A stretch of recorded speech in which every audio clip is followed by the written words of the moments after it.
दूर जंगल में एक प्यारा गांव रहा करता था। वह गांव में रामू नाम का लड़का भी रहा करता था। वह अपने घर के सामने बैठकर अपने आप से ही कहने लग जाता है कि आखिरकार मैं गरीब से गरीब ही क्यों रह गया, मैं अमीर क्यों नहीं बन पाऊंगा। वह सोचते सोचते उसे धीरे धीरे बहुत ज़्यादा वक्त गुजर जाता है और वह अपने आप से ही कहता है, हे भगवान, मेरी तो किस्मत ही खराब है। पता नहीं इस गांव में बहुत ज्यादा लोग अमीर भी है और गरीब भी है, परंतु मैं अब तो गरीबी में नहीं रहूंगा। मैं तो अब बहुत ज्यादा अमीर ही बन पाऊंगा। मेरे हाथ में अब कॉफी का मग्गा है, किसी दिन यह घर के सामने गाड़ी भी खड़ी मिल जाएंगी। हाँ। रामू ने इतना ही कहते कहते उसके सामने एक बड़ा सा धनवान सेठ आ जाता है। उस गांव में वह बहुत ज़्यादा अमीर है और सबसे ज़्यादा उसी के पास पैसे हैं और उसी के खेतों में बहुत ज़्यादा लोग मजदूर काम करते हैं। अरे क्या हुआ भैया, तुम इतने परेशान, इतने दुखी दुखी से क्यों लग रहे हो मुझे भैया? हाँ, तुम इतने प्यारे घर के सामने बैठकर क्यों रो रहे हो? क्या बताए भैया, तुम तो इतने बड़े धनवान सेठ हो इस गांव के, और मैं इतना सब तुझ सा गरीब लड़का जो कि आपके सामने ठीक से खड़ा भी नहीं हो पा रहा हूँ। मुझे भी अमीर बनना है, मुझे भी अपने खेतों में नौकर चाकर लगाना है और मेरी बहुत ज़्यादा सेवा करनी है। बताओ तुम आखिरकार अमीर कैसे बने? मुझे भी अमीर का मज़ा लेना है, बताओ मुझे, और मैं सबको सुखी सुखी एकदम खुश रहूँगा और सबकी मदद किया करूँगा, मुझसे वादा है। चलो भैया, तुमने मुझसे इतने प्यार से जो पूछा है, इधर कान लाओ, मैं तुम्हें पूरी की पूरी सच्चाई बताता हूँ। मैं भी पहले तुम्हारे जैसे ही गरीब था। एक दिन मैं दूर जंगल में गया था और वहाँ एक घर एक समान ही दिखाई दे रहे थे। उस घर के अंदर बाहर खड़ा था मैं, और उस घर के अंदर भयानक सी दो चूड़ेल मौजूद थी।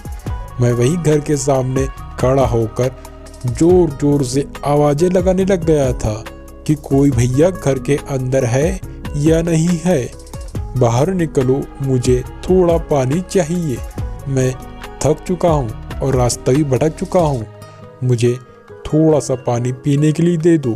तभी उस घर के अंदर से दो प्यारी प्यारी चूड़ेल आ जाती है। हाँ, अगर दोनों झगड़े तो याद रखो, तुम्हें वरदान नहीं मिल पाएगा जब तक कि तुम उससे बड़ी प्यार से कहना कि मुझे अमीर बनना है। और बात को याद रखना, जब तक कि दोनों लड़ रहे होंगे तुमको बस शांत रहना है, उनकी बातों पर हंसना बिल्कुल नहीं है।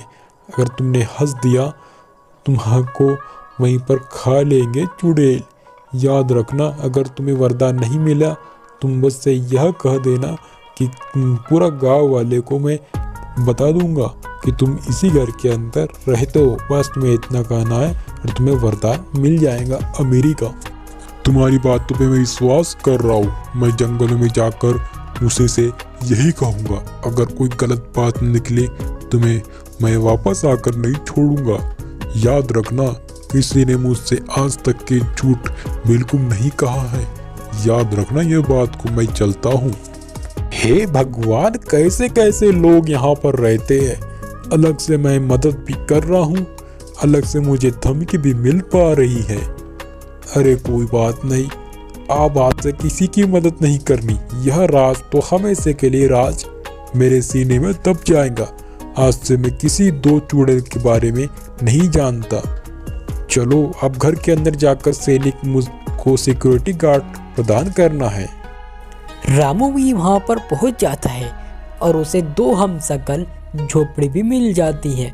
वह रामू बहुत ज़्यादा खुश होने के कारण मन के अंदर थोड़ा सा लालच भी उत्पन्न होने लग जाता है।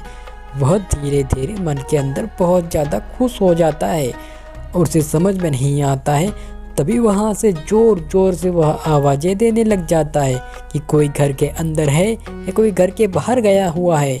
वह अटपटान जो भी मुंह के अंदर आ रहा है वही कहते जा रहा है। उसी चुड़ैल को कहीं गुस्सा ना आ जाए उसे सोचते सोचते वो प्यारी प्यारी बात से पुकारने लग जाता है, हे प्यारी प्यारी चुड़ैल, कोई घर के अंदर है? मुझे पानी चाहिए, मैं थक चुका हूँ। हाँ, अरे कोई चुड़ैल है या नहीं है? उसे बहुत ज़्यादा गुस्सा आने लग जाता है। उसे समझ में नहीं आता है कहीं उसने झूठ तो नहीं कह दिया, कहीं मुझे फंसा तो नहीं दिया।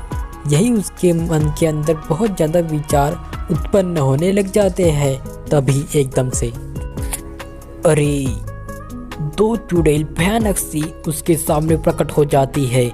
वह बिल्कुल नहीं घबराता है, वह डटकर उसके सामने खड़ा हो जाता है और उसे मन के अंदर इतनी ज़्यादा हंसी आ रही थी कि एक छोटी चुड़ैल और उससे बड़ी चुड़ैल, उसने आज तक की ऐसी चुड़ैल नहीं देखी थी।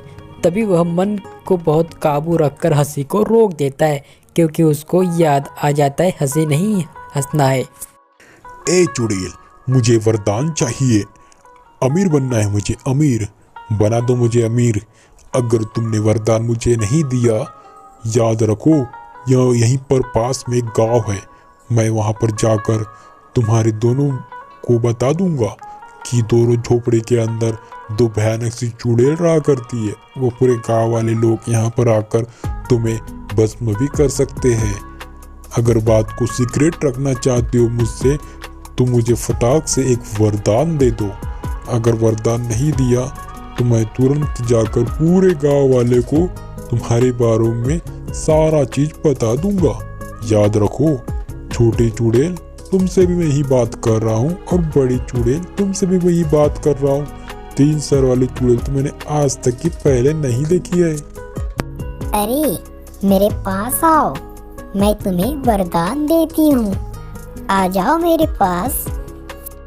चुड़ैल की इतनी बात सुनते सुनते उसके पास आ जाता है और उसे एकदम से खाने लग जाती है। तुरंत वहाँ पर बेहोश होकर दोनों चुड़ैल आराम से उसको देखने लग जाती है, क्योंकि उसने इतना लालच कर लिया, क्या ही बता सकते हैं। अच्छा हुआ इसको मार दिया, वरना ये तुम अपने गांव वाले लोगों को हमारे बारे में बता देता। इसे कैसे पता यह बात कि एक मनुष्य भी यहाँ पर आया था और उसी ने यही बात कही थी कि गांव वाले को मैं बता दूंगा कि यह दो चुड़ैल इसी घर के अंदर रहती है। परंतु उस दिन तो ऐसा हुआ ही नहीं था। वह तो यह घर के सामने आकर बस यही कह रहा था कि मुझे बस पानी प्यास लगी है, मुझे पानी दे दो। परंतु हम उसके सामने एकदम से प्रकट हो जाते हैं। तो मैंने उसी से कहा था, डरने की कोई ज़रूरत नहीं, तुम्हें हम पानी दे देंगे, परंतु तुमसे एक वादा चाहिए।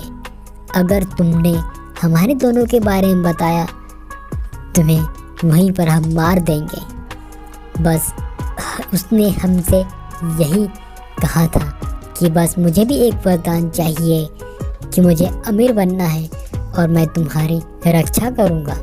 तो हम दोनों ने उसे मिलकर एक प्यारा वरदान दे दिया कि हमेशा के लिए अमीर रहेंगे। अब हमें खतरा हो रहा है, अब हमें यहाँ से जाना पड़ेगा। तब तक कि सरपंच धनवान सेठ को हमें दिखाया जाता है।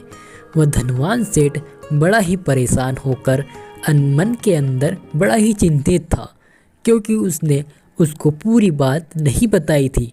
आखिरकार उसके सामने क्या क्या हुआ और उसे वरदान कैसा कैसा मिला, उसे यही समझ में नहीं आ रहा था कि आखिरकार वह जिंदा लौट पाएगा या नहीं लौट पाएगा। और उसे पूरा यकीन था कि वह लौट नहीं पाएगा। तब तक कि वह मन के अंदर बहुत ज़्यादा दुखी हो जाता है। तब तक कि उसकी पत्नी भी वहाँ पर आ जाती है और उसकी पत्नी उसको बड़े प्यार से कहती है कि अंदर नाश्ता लगा दिया गया है, चलो हम दोनों बैठकर खाना खा लेते हैं। चलो, बस प्यार से ही कहते हैं। दोनों लोग अंदर बड़े प्यार से चले जाते हैं। यहीं पर हमारी कहानी भी समाप्त होती। हमें किसी बातों पे विश्वास नहीं करना चाहिए।